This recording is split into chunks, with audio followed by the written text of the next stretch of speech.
ఇక జనం సొమ్ముతో రుషికొండపై జల్సాలు చేయాలనుకున్న జగన్ గుంటూరు జిల్లా ఉండవల్లిలో 2 ఎకరాల ప్రభుత్వ స్థలాన్ని లీజు పేరుతో కొట్టేసే ప్రయత్నం చేశారు. ఉండవల్లిలోని బోట్ యార్డ్ స్థలాన్ని పార్టీ కార్యాలయానికి లీజుకు కట్టబెట్టారు. ఇరిగేషన్ శాఖకు చెందిన స్థలంలో సర్వే నంబర్ 202/Aలో ఎకరం కేవలం ₹1000 చొప్పున 2 ఎకరాలను 33 ఏళ్లకు లీజుకు ఇచ్చేశారు. విలువైన స్థలాన్ని జగన్ నామమాత్రపు రేటుకి అప్పనంగా కొట్టేసే ప్రయత్నం చేశారు. అయితే ప్రభుత్వం మారడంతో సీన్ రివర్స్ అయింది. బోట్ యార్డ్ స్థలంలో చేపట్టిన నిర్మాణాలను ప్రభుత్వం తొలగిస్తోంది.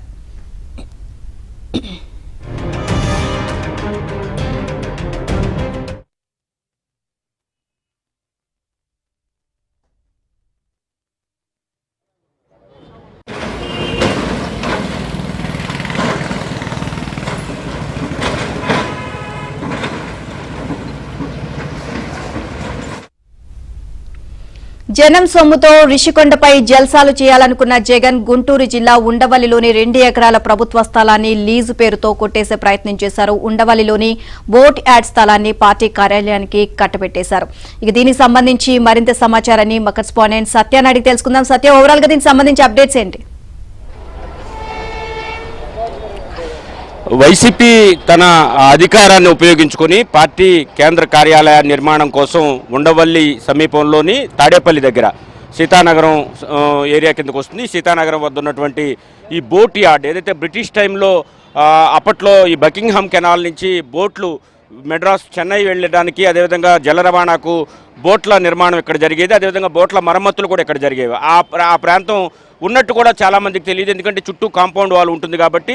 అయితే అప్పట్లో మంగళగిరి ఎమ్మెల్యే ఆళ్ల రామకృష్ణారెడ్డి ఇక్కడ మంగళగిరి తాడేపల్లి మున్సిపల్ కార్పొరేషన్కు వాటర్ ప్లాంట్ పెడతాను ఒక లేఖ రాశారు. దీంతో ఇక్కడ ఒక భారీ ఖాళీ స్థలం ఉన్నట్టు వెలుగులోకి వచ్చిన పరిస్థితి. అప్పుడు వెంటనే సీఎంఓ అధికారులుగా ఉన్నటువంటి ఎవరైతే జగన్కు వంతపాడుతున్న అధికారులు జగన్ దృష్టికి విషయాన్ని తీసుకువెళ్లిన పరిస్థితి. వెంటనే వారు తమ పార్టీ కార్యాలయానికి ఇదే అనువైన స్థలం అని చెప్పి 2 ఎకరాల భూమిని లీజుకు తీసుకోవాలని భావించిన పరిస్థితి అయితే ఉంది. ప్రస్తుతం ఆ స్థలం వద్దే ఈ నిర్మాణాలు అయితే చేపట్టారు. వాటిని ఈ ఉదయం తెల్లవారుజాము నుంచి కూడా కూల్చివేత కార్యక్రమాన్ని అయితే చేపట్టిన పరిస్థితి అయితే ఉంది. ఎకరం ₹1000 చొప్పున 33 ఏళ్లకు లీజుకు ఇవ్వడం జరిగింది. అంటే 33 ఏళ్లకు ఎకరం ₹1000 చొప్పున లీజ్ అంటే అతి చౌకగా, అసలు ఇంత ప్రైమ్ ఏరియాలో ఇంత చౌకగా ఈ మొత్తాన్ని కూడా కొట్టేసే ప్రయత్నం అయితే చేసిన పరిస్థితి అయితే ఉంది. దీంతోపాటు ఇక్కడ శాశ్వత నిర్మాణాలు కూడా చేపట్టారు. అయితే నిజానికి లీజులో ఉన్న అగ్రిమెంట్లో శాశ్వత నిర్మాణాలకు సంబంధించి లేదు అనేది కూడా ఒక వాదన ఉంది. దీంతో ఇక్కడ శాశ్వత నిర్మాణాలు చేపట్టడంతో ఈ నిబంధనలకు విరుద్ధం, పైగా ఇరిగేషన్ శాఖకు సంబంధించిన స్థలం తమ అధికారాన్ని ఉపయోగించి కొట్టేసే ప్రయత్నం చేసిన నేపథ్యంలో ఈరోజు ఉదయం నుంచి కూడా ఈ స్థలంలో ఉన్నటువంటి భవంతులను కూల్చివేత ప్రయత్నం అయితే చేస్తున్న పరిస్థితి అయితే ఉంది.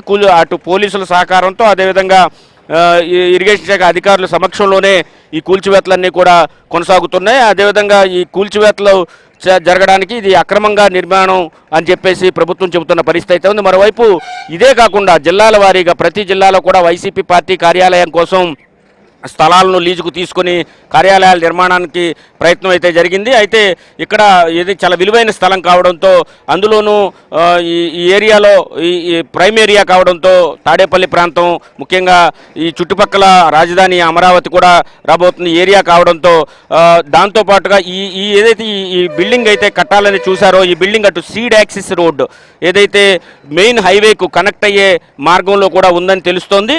దీంతో అటు అమరావతి నిర్మాణానికి కూడా ఇది అడ్డంకిగా ఉండే అవకాశం ఉంది. దీంతో ఈ ఉదయం నుంచి కూడా ఇది అక్రమ కట్టడమని భావించిన ప్రభుత్వం దాన్ని కూల్చివేతలకు శ్రీకారం చుట్టిందని మనం భావించాల్సి ఉంటుంది. మరోవైపు ఏదైతే సీడ్ యాక్సిస్ రోడ్డు ఉందో అది ఈ మార్గం గుండానే వెళ్తుందని కూడా చెబుతూ ఉన్న నేపథ్యంలో ఒక రకంగా అమరావతి నిర్మాణానికి ఇది అడ్డంకిగా ఉంటుంది. అదే సమయంలో ఈ ఏదైతే భవంతిని నిర్మించారో ఇదంతా కూడా అక్రమంగా నిర్మించారనే ఆరోపణలు ఉన్న నేపథ్యంలో ప్రభుత్వం ఈ దిశగా కూల్చివేతలు చేపట్టిందని మనం భావించాల్సి ఉంటుంది. ఈ ఉదయం నుంచి తెల్లవారుజాము నుంచి కూడా 6 జేసీబీలతో ఈ కూల్చివేత పనులు అయితే కొనసాగుతున్నాయి. అటు పోలీసులు, అదేవిధంగా ఇరిగేషన్ శాఖ అధికారులు, అదేవిధంగా R&B అధికారులు కూడా సమక్షంలో ఈ మొత్తం కూడా వేస్తున్న పరిస్థితి అయితే ఉంది.